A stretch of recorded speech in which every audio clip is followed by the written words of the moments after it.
Hello students welcome to my channel.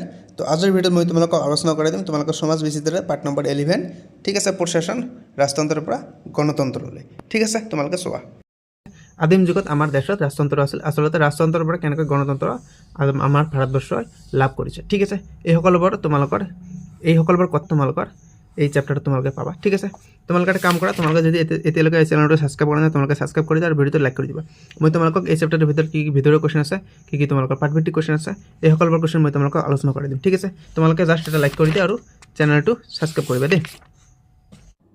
तो आम प्रथम पाठभित्तिक क्वेश्चन आलोचना करें तुम्हारे अनुशीलनी 1 प्रथम क्वेश्चन की दिसे जे प्रशासन बुलिले कि बुझाय ठीक है तुम्हारे किताबत दी आछे उत्तर दी आछे प्रशासन बुलिले एखन साधारण राजनैतिक व्यवस्था बुझा जाए जिटुए एटा परिसीमार भितरत आईन प्रणयन करी समाजत शांति शृंखला अटुट राखे जनसाधाৰণৰ अधिकार सुरक्षित करे और अनुशासन बजाय रखार लगते जनसेवाও আগবঢ়ায়।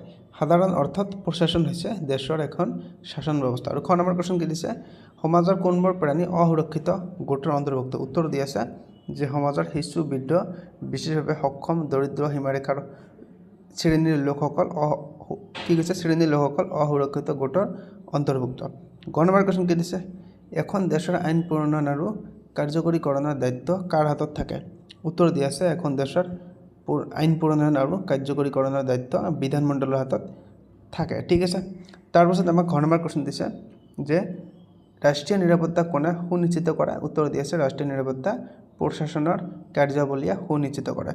নম্বৰ কোশ্চেন কি দিছে কিহৰ ভিত্তিত প্ৰশাসনৰ কাৰ্যাৱলী ভিন ভিন হ'ব পাৰে ঠিক আছে কিহৰ ভিত্তিত তো উত্তৰ দি আছে দেশৰ কি কৈছে উত্তৰটো যে দেশৰ ৰাজনৈতিক ব্যৱস্থা উত্তৰটো তোমালোকে ভালদৰে পঢ়া ইয়াতে দিছে দেশৰ ৰাজনৈতিক অৱস্থা সংস্কৃতি আৰু অৰ্থনৈতিক অৱস্থা অনুসৰি প্ৰশাসনৰ কাৰ্যাৱলী ভিন ভিন হ'ব পাৰে। তাৰপিছত আমাক 2 নম্বৰ কোশ্চেন দিছে তোমালোকে চোৱা যে প্ৰশাসনে কৰা জনসেৱামূলক কামৰ তিনিটা উদাহৰণ দিয়া উত্তৰ দি আছে প্ৰশাসনে কৰা জনসেৱামূলক কামৰ তিনিটা উদাহৰণ হ'ল প্ৰথমটো হৈছে যান বাহনৰ নিয়ন্ত্ৰণকাৰী সেকেন্ড দিছে 2 নম্বৰ দিছে শিক্ষাৰ বাবে বিদ্যালয় স্থাপন কৰা আৰু তৃতীয়টো দিছে কি प्रतिरक्षा बाहिनी ठीक है सेल्फ डिफेन्स एटू आमार प्रतिरक्षा बाहिनी। तो इते आमाक 3 नम्बर क्वेश्चन की दिसे विद्यालय परिचालना और प्रशासনৰ মাজতে কি মিল আছে विद्यालयर दरे राष्ट्र एखনৰ विभिन्न नीति नियমৰ মাজেৰে পৰিচালিত হয় विद्यालय परिचालना समितिर निचिनाকৈ राष्ट्ৰৰ ক্ষেত্ৰত এই দায়িত্ব প্ৰশাসনে পালন কৰে विद्यालयत ভিন ভিন তোমালোকে স্পেলিংবোৰ ভালদৰে শুদ্ধ কৰি ল'বা ঠিক আছে विद्यालय স্পেলিংটো তোমালোকে শুদ্ধ কৰি ল'বা ঠিক আছে। বিদ্যালয়ত ভিন ভিন কামৰ বাবে বেলেগ বেলেগ পদবী থাকে আৰু এজন মুৰব্বীৰ নিৰ্দেশমৰ্মে আনসকলে কাম কাজবোৰ কৰে একেদৰে প্ৰশাসনৰ ক্ষেত্ৰতো কিছুমান অনুক্ৰম থাকে প্ৰশাসনৰ সমগ্ৰ ব্যৱস্থাটোৱে তোমালোকৰ ইয়াতে স্পেলিং ভুল দি আছে তোমালোকে শুদ্ধ কৰি ল'বা ব্যৱস্থাটোৱে চৰকাৰৰ দ্বাৰা জাৰি কৰা নীতিবোৰ কাৰ্যকৰীকৰণৰ লগতে জনকল্যাণ তোমালোকে এইটো স্পেলিং ভুল দি আছে তোমালোকে শুদ্ধ কৰিবা জনকল্যাণৰ বাবে সেৱা আগবঢ়োৱা আৰু দেশখনৰ আইন শৃংখলা বজাই ৰখাত আগভাগ লয় ঠিক আছে। তাৰপিছত আমাক 4 নম্বৰ কোশ্চেন দিছে প্ৰশাসনৰ উল্লেখযোগ্য কাৰ্যবোৰ বৰ্ণনা কৰা দেশৰ ৰাজনৈতিক অৱস্থা সংস্কৃতি আৰু অৰ্থনৈতিক অৱস্থা অনুসৰি প্ৰশাসনৰ কাৰ্যাৱলী ভিন ভিন হ'ব পাৰে তোমালোকে বাকীবোৰ পঢ়ি ল'বা ভিডিঅ'টো লং হ'ব ঠিক আছে। মই তোমালোকক মেইন যিবোৰ কাৰ্যাৱলী আছিলে এইবোৰ আলোচনা কৰি দিম তোমালোকে এইবোৰ চোৱা ঠিক আছে। মেইনবাৰ তোমালোকে ইয়াৰ পৰা আছে যে এই তিনিটা দিশক ভিত্তি কৰি প্ৰশাসনৰ কিছুমান কাৰ্যাৱলী আছে সেইবোৰ হ'ল প্ৰথমটো তোমালোকে পৰা শিক্ষা স্বাস্থ্য আদিৰ দৰে অআৱশ্যকীয় সেৱাৰ ব্যৱস্থা কৰা তোমালোকে ক নম্বৰটো হ'ব শিক্ষা স্বাস্থ্য আদিৰ দৰে আৱশ্যকীয় সেৱাৰ ব্যৱস্থা কৰা। খ নম্বৰ কোশ্চেন দিছে জনসাধাৰণৰ জীৱন ধাৰণৰ মান উন্নত কৰাৰ ব্যৱস্থা ঠিক আছে। গ নম্বৰ দিছে দেশৰ আইন শৃংখলা অটুট ৰখা গ নম্বৰ দিছে দেশৰ অৰ্থনীতি আৰু অৰ্থনৈতিক কাৰ্যকলাপ নিয়ন্ত্ৰণ কৰা নম্বৰ দিছে ৰাষ্ট্ৰীয় নিৰাপত্তা সুনিশ্চিত কৰা।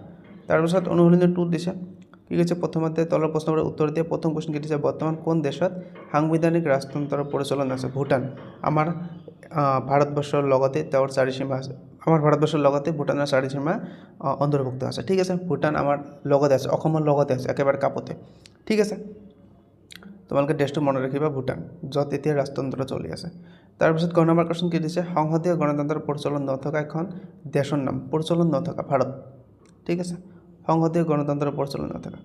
তাৰপিছত আমাক গ নম্বৰ কোশ্চেন দিছে প্ৰাচীন গ্ৰীচৰ এথেন্সত এথেন্স হৈছে গ্ৰীচৰ ৰাজধানী। তোমালোকৰ কুৱেশ্যন হ'ব পাৰে এইবাৰ এডিশ্যনেল অৰ্থাৎ ভিতৰৰ কুৱেশ্যন যে গ্ৰীচৰ ৰাজধানী কি? ঠিক আছে, কুৱেশ্যন হ'ব কি গ্ৰীচৰ ৰাজধানী কি? যেমন ভাৰতবৰ্ষৰ ৰাজধানী নতুন দিল্লী, ঠিক আছে, ভূটানৰ ৰাজধানী তোমালোকৰ থিম্পু, এইবোৰ তোমালোকৰ ভিতৰৰ কুৱেশ্যন হ'ব পাৰে। তো গ্ৰীচৰ ৰাজধানী কি? এথেন্স।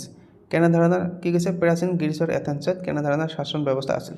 তো উত্তৰ দি আছে প্ৰাচীন গ্ৰীচৰ এথেন্সত প্ৰত্যক্ষ গণতন্ত্ৰৰ শাসন ব্যৱস্থা আছিল।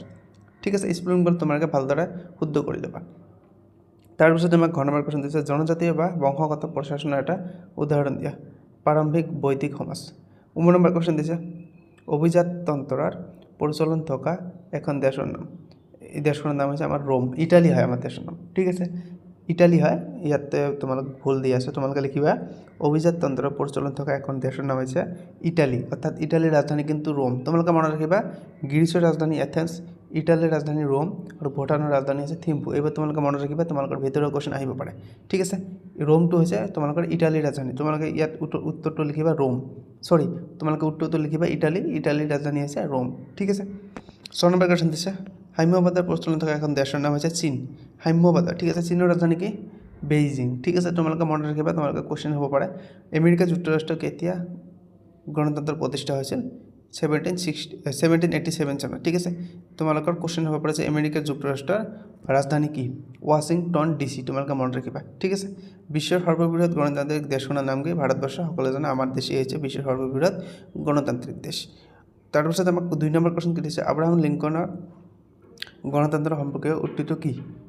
কি আছিল আব্ৰাহাম লিংকনৰ গণতন্ত্ৰ সম্পৰ্কীয় উক্তিটো আছিল জনগণৰ চৰকাৰ, জনগণৰ দ্বাৰাই, জনগণৰ বাবে। ঠিক আছে, তাৰপিছত আমাক 3 নম্বৰ কুৱেশ্যন দিছে গণতন্ত্ৰৰ মূল নীতিকেইটা কি কি?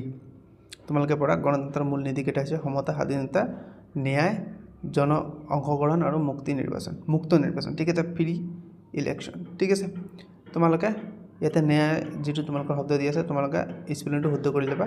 4 নম্বৰ কুৱেশ্যন কি দিছে গণতন্ত্ৰৰ বৈশিষ্ট্যৰ পৰা আলোচনা কৰা। Very important question. এই কুৱেশ্যনটো তোমালোকে 5 মাৰ্কছৰ কাৰণে আহিব, তোমালোকে লিখি ৰাখক, এই কুৱেশ্যনটো কিন্তু আহিব। ঠিক আছে, উত্তৰ দি আছে যে গণতন্ত্ৰৰ প্ৰধান বৈশিষ্ট্যবোৰ ইয়াতে আলোচনা কৰিম। প্ৰথমটো হৈছে জনসাধাৰণৰ অংশগ্ৰহণৰ সুবিধা থাকে। জনসাধাৰণৰ চৰকাৰে প্ৰদান কৰা সকলো সুযোগ সুবিধা সমানে লাভ কৰাৰ অধিকাৰ থাকে। নম্বৰ কুৱেশ্যন দিছে জনসাধাৰণৰ প্ৰতি শাসক দায়বদ্ধ হৈ থাকে। নম্বৰটো পঢ়িবা। নম্বৰটো কি দিছে মানৱ অধিকাৰৰ প্ৰতি সন্মান জনোৱা হয়। তোমালোকৰ এই 4 নম্বৰ কুৱেশ্যনটো কিন্তু ভেৰি ইম্পৰ্টেণ্ট কুৱেশ্যন, তোমালোকৰ এইটো আহিব পাৰে। কুৱেশ্যন নম্বৰ 5 কি দিছে আমাক যে গণতন্ত্ৰ কিয় জনপ্ৰিয় প্ৰশাসন হিচাপে স্বীকৃত হৈছে। এই কুৱেশ্যনটো তোমালোকৰ আহিব পাৰে, কিন্তু তোমালোকৰ 4 নম্বৰ কুৱেশ্যনটো চিয়'ৰ আহিব খাটাং।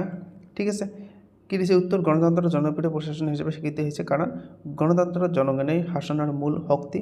জনগণে ভোটৰ জৰিয়তে নিজৰ প্ৰতিনিধি নিৰ্বাচন কৰে আৰু চৰকাৰ গঠন কৰে। এই ব্যৱস্থাত সকলো নাগৰিকক সমান অধিকাৰ, স্বাধীনতা আৰু মত প্ৰকাশৰ সুযোগ দিয়া হয়। চৰকাৰ জনগণৰ কল্যাণৰ বাবে কাম কৰে আৰু জনগণৰ ওচৰত দায়বদ্ধ থাকে। সেয়েহে গণতন্ত্ৰক জনপ্ৰিয় প্ৰশাসন বুলি কোৱা হয়। ঠিক আছে, তো আমাৰ ভিডিঅ' আজি এইখিনিয়ে। তোমালোকক যদি ভিডিঅ'টো ভাল লাগে তোমালোকে কমেণ্ট কৰিবা আৰু চেনেলটো ছাবস্ক্ৰাইব কৰিবলৈ নাপাহৰিবা। ঠিক আছে, বাই বাই, টেক কেয়াৰ।